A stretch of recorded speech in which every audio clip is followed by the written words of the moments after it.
Hello and welcome to the Society of Critical Care Medicine's Critical Care podcast. I'm your host, Ashish Khanna.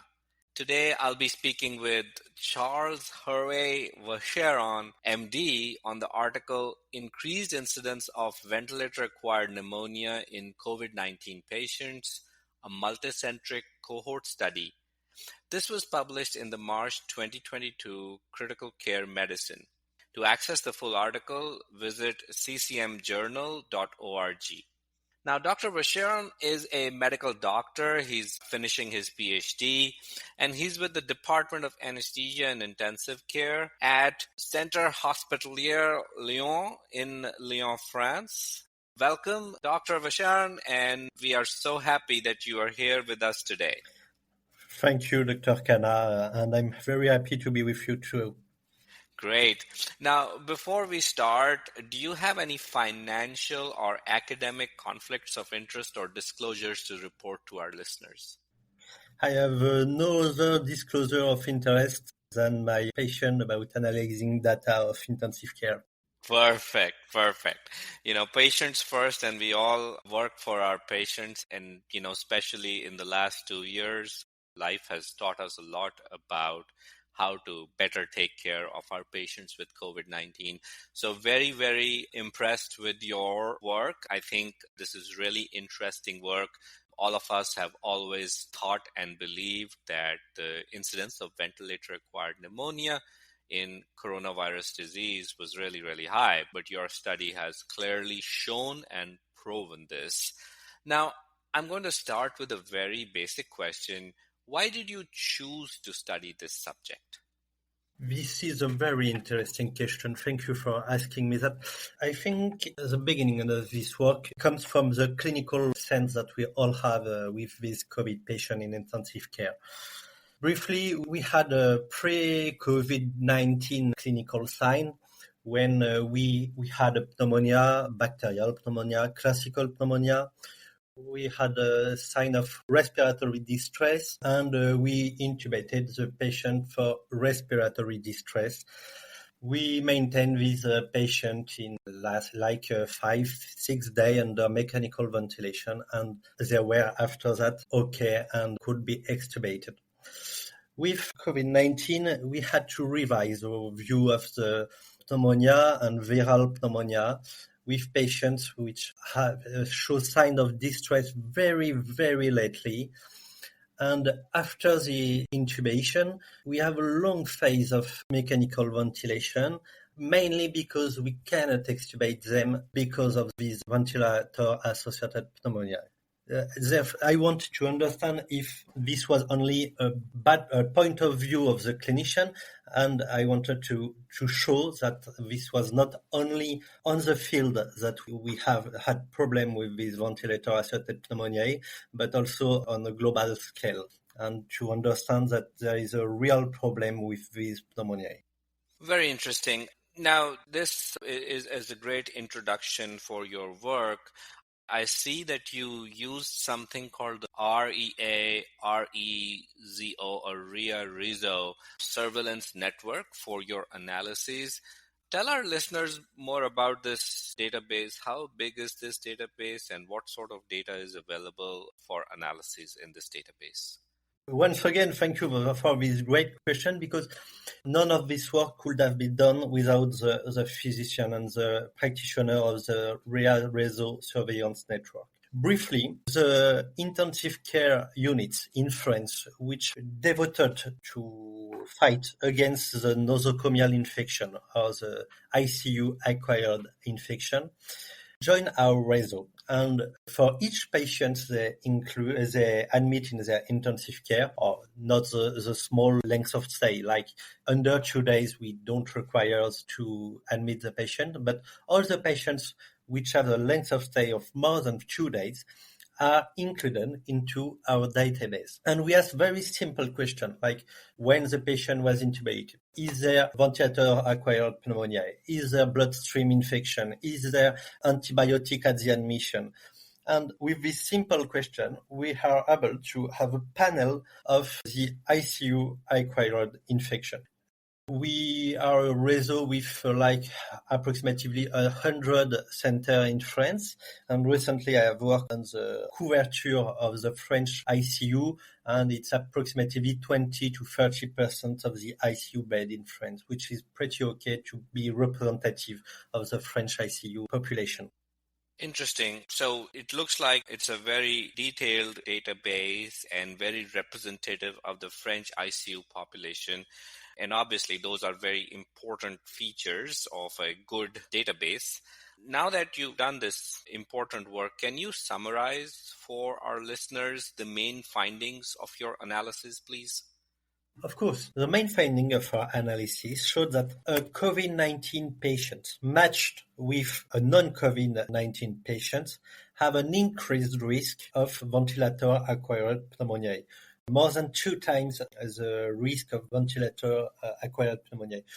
To be more specific, in hours, the incidence rate for VAP was around 15 VAP episodes for 1,000 ventilation day in the non-COVID-19 patients.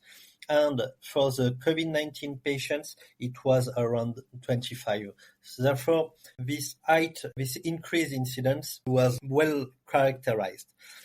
We also focus on the time of occurrence of this ventilator-acquired pneumonia, and we found that this was globally similar. This occurs similarly at other pneumonia, around the 9th to 9th day, and for the first ventilator-acquired pneumonia. So we have VAP for the ventilator-acquired pneumonia, which occurs approximately at the same time, which has an increased incidence, and which have approximately the same bacterial ecology. We have the same germ with the same panel of resistance in our COVID-19 patients. In this study, the only difference between ventilator-acquired pneumonia on the COVID-19 patient versus on the non-COVID-19 patient was the increased incidence. That's the only difference. So again, just to summarize, the biggest difference here is the increased incidence of ventilator-acquired or ventilator-associated pneumonia in COVID-19 patients. No difference in the microbial patterns and resistance patterns to antibiotics, correct? Exactly. Okay, great. So I also saw that you tested for differences between the first and second episodes of ventilator-acquired pneumonia. Why did you specifically want to do this, and what is the relevance of that finding? This was a basic consideration that among the literature, we mainly focus on the first episode of ventilator-acquired pneumonia, maybe because we don't have a lot of second episode. Using the REA-REZO database, we have a large panel of patients undergoing the ICU, and we were able to study this second episode of VAP. What was interesting is obviously there was an increased incidence, maybe a little less significant than on the first episode, but we also found an increased risk around the 8th day of having a second episode of VAP. When on the non-COVID-19 patient, the modelization of the hazard rate of VAP was pretty linear. We have a V curve, an inverse V curve of hazard rate of VAP for the second episode, similar to the first episode, only on the COVID-19 patient, when on the non-COVID-19 patient, we have a linear hazard rate of VAP after the first episode. Charles, tell me, were you surprised when you saw the results of your analysis, and why it looks like there's a big difference between your COVID-19 group and non-COVID-19 group in terms of ventilator-associated pneumonia. Are you surprised, or did you expect these outcomes? Honestly, Dr. Khanna, we were not surprised of this incidence. As I explained in the introduction, this work was mainly derived from a clinical sense, clinical feeling of the patients that we were taking in charge. The interesting point that we were not able to anticipate was the absence of discrepancy between both groups in bacterial ecology. We have globally the same germ in the COVID-19 patient and the non-exposed COVID-19 patient, which is a little surprising because we might have a lot of more germs that are identified globally on the immunocompromised patients. But the other findings that which was not expected was the incidence of VAP on the second episode, which has a very different curve compared to the second episode, the non-COVID-19 patient. I hope I am clear in my explanation. Yes, certainly. Thank you. That is clear, and thank you so much for that. I'm going to now talk a little bit about patient characteristics in your COVID-19 and non-COVID-19 groups. In any analysis like that, the first thing the readers and the peer reviewers look at is whether your two groups were appropriately matched, because it's very easy to have confounders. And I'm looking at your matching criteria: age, sex. You looked at acute physiology scores, you looked for admissions from community or nursing homes, antibiotics at admission, time from admission to mechanical ventilation, and then you looked at, length of ICU stay and quite a lot of other good matching criteria in your two groups. The one thing that I don't see here is the depth of sedation and the use of muscle relaxants. And that one thought came to me when I looked at your paper. And we do know that ventilator-associated pneumonia has been shown to be more in patients who are intubated and paralyzed and or deeply sedated. Do you feel that is something that could have been matched for? Is that something that would have changed your outcomes? Thank you for your question. Yes, indeed, there is several matching criteria that could have been done on these patients. We could add the presence of corticotherapy, for example, the muscle relaxant therapy, all the risk factor of ventilator-acquired pneumonia. The reason we didn't use them is very simple. It's because, as I explained to you, we are working on the national surveillance network, the REA-REZO network, and the physicians are giving their data based on the Benevola. On their free time, they are collecting the data, and therefore we cannot ask them a lot of different variables. And we have each meeting to ask us which data we ask them to collect. And these data, while very interesting, are not actually collected from the REA-REZO surveillance network. That's why we couldn't have asked them. The question is, would have been changed our results? Maybe, but not in a significant way, to my opinion.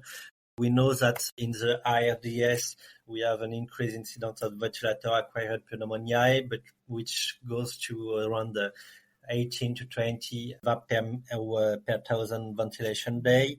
And the use of corticosteroid is currently highly debatable on the occurrence on this ventilator-acquired pneumonia.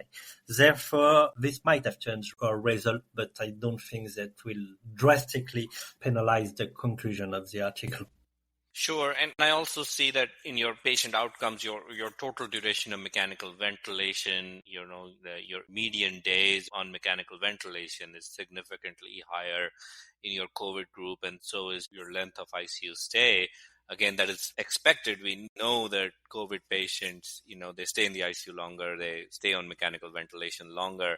Were you able to adjust for these factors in your final analysis? No. We did not adjust it for this factor, and to understand why, we have to understand the competing risk analysis. So thank you for letting me explain these problematics.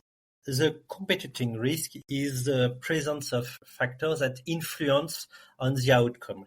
Here, for example, we know that having a ventilator-acquired pneumonia will increase the duration of mechanical ventilation. Therefore, they are intricate.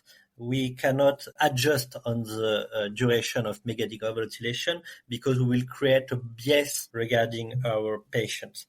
In the competing risk analysis, we simulate the hazard rate of the extubation and on the intubation cumulative incidence, and therefore we are able to accurately visualize the occurrence of this event independently of the occurrence of the other event, which is the extubation. This is a statistical methodology, and I hope I'm clear and I can explain further if you want. Thank you so much. I did want you to talk about that, and that is very, very useful for our listeners. Thank you. This is great work. Again, the more I look at it, the more I feel that this is going to be important for the critical care community all over the world.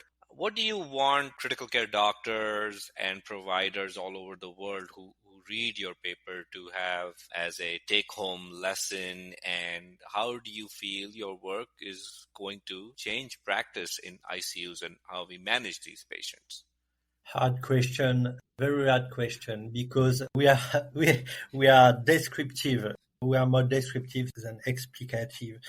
What we can say is that the concern of the physician about this ventilator-acquired pneumonia among COVID-19 patients, concern to be taken into account in the management of our patients. Prevention of these are very, very, very important. There is no need to change my beliefs antibiotics for this ventilator-acquired pneumonia because the ecology is globally the same. Some should ask whether we should have more aggressive strategy to prevent this VAP. For example, I could cite the decontamination, selective oral decontamination, which has shown to be helpful to prevent VAP. And I can say the good performance of all the strategy we already know on prevention of the VAP. This is the main message that this paper occurs, and maybe I believe you will have this question asked by this paper. Are these ventilator-acquired pneumonia have an influence of the occurrence of death in these patients?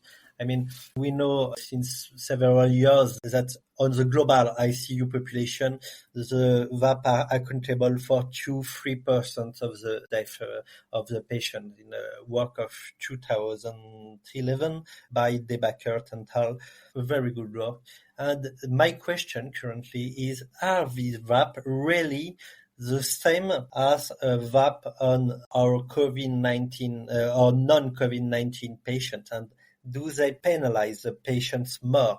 We have several patients on our clinical and our daily patient care that we believe that could be extubated and going out well when they are extubated, but they are performing a VAP. They increase drastically their length of hospital stay, and sometimes they die after their VAP. So the question, I think that this paper raised mainly the question that are these VAP different on the attributable mortality than the conventional VAP?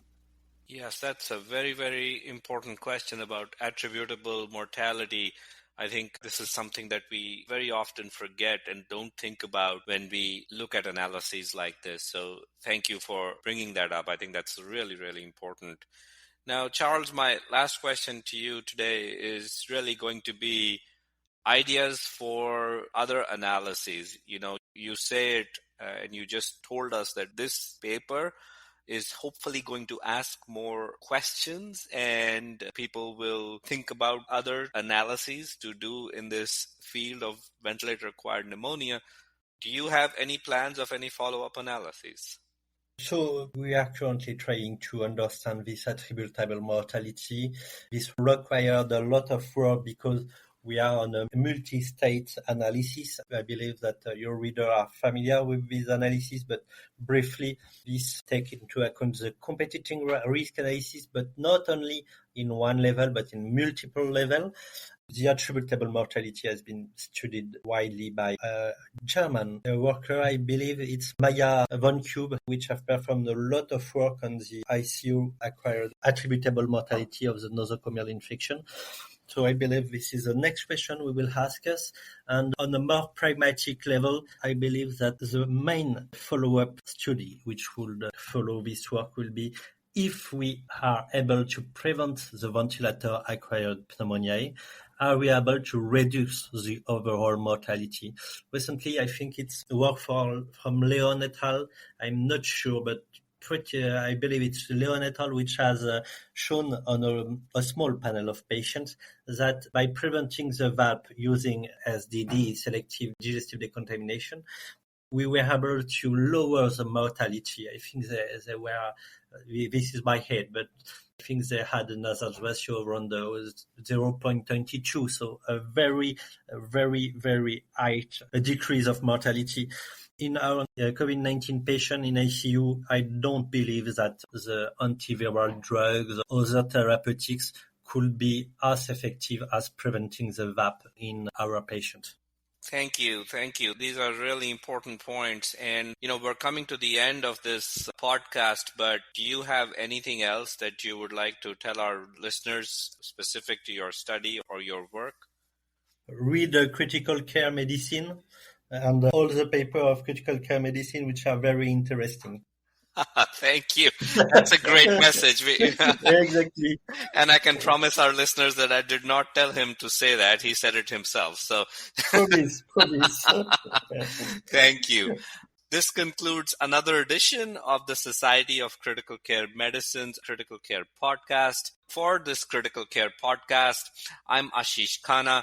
Thank you so much for listening to us and have a great day.